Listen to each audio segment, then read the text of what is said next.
Chers parents, bonjour. J'espère que vous allez bien. Aujourd'hui, c'est vendredi, c'est déjà la fin de semaine pour certains. Je vous souhaite un très bon week-end. Et aussi, je pense aussi que c'est déjà les vacances pour d'autres enfants. Je vous souhaite de très bonnes vacances en famille. Vous allez profiter, j'espère. Euh, Aujourd'hui, ce que j'ai préparé pour vous comme activité, c'est une leçon pour les enfants, mais c'est assez simple. On va essayer d'apprendre un peu sur les animaux. Euh, alors, c'est quoi exactement?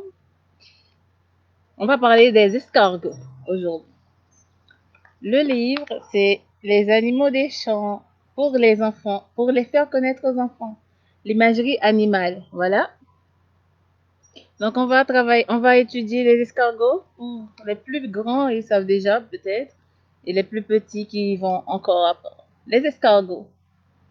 L'escargot fait partie de la famille des mollusques, c'est-à-dire des animaux à corps mou.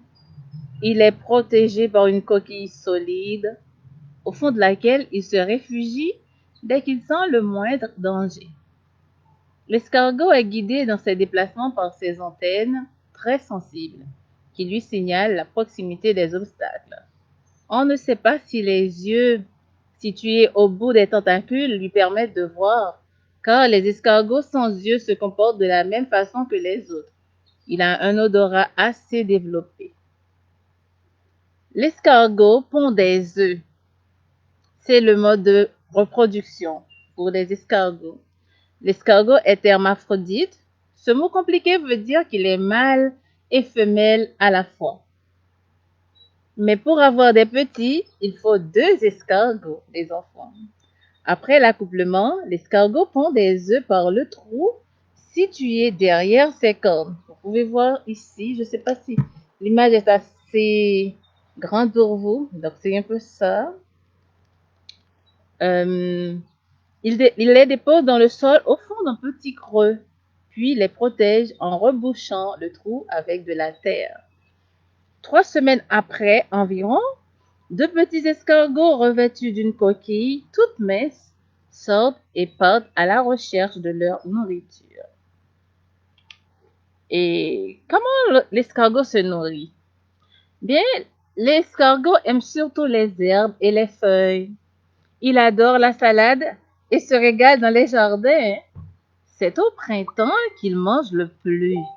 En effet, il a besoin de reprendre du poids après les longues semaines d'hiver pendant lesquelles il n'a rien avalé. Et comment l'escargot se repose en hiver? L'hiver, l'escargot dort. À la fin de l'été, l'escargot s'enfonce dans la terre ou se cache dans les fentes des vieux murs ou au creux des buissons. Il se recroqueville au fond de sa coquille et enferme. Et enferme quoi? Enferme l'ouverture avec une substance qu'il sécrète et qui se solidifie à l'air. Bien à l'abri, l'escargot s'endort, il hiberne. Et on va voir pourquoi l'escargot bave-t-il. Après le passage d'un escargot sur une feuille, on aperçoit une trace brillante. C'est de la bave. L'escargot produit de la bave pour mieux glisser et pour protéger son corps lorsqu'il traverse des surfaces plus ou moins rugueuses. Voilà, c'est un peu ça sur l'escargot, les amis. Azalea, est-ce que tu as retenu quelque chose sur l'escargot? C'est quoi exactement? Une coquille. Ok, elle a une coquille, l'escargot. C'est bien. Donc voilà, Et c'était après, ça. il se cache dans une coquille quand elle a peur. Exactement, quand elle a peur, elle peut se réfugier dans cette coquille, tout à fait. Et comment elle se nourrit, l'escargot? L'escargot, il se nourrit avec un petit de feuilles pour faire la bave. Très bien, bravo. Donc voilà, c'était ça la leçon pour aujourd'hui, les enfants. Je vous souhaite une très bonne fin de semaine et à très bientôt pour une autre leçon. Je vous aime. Bye bye.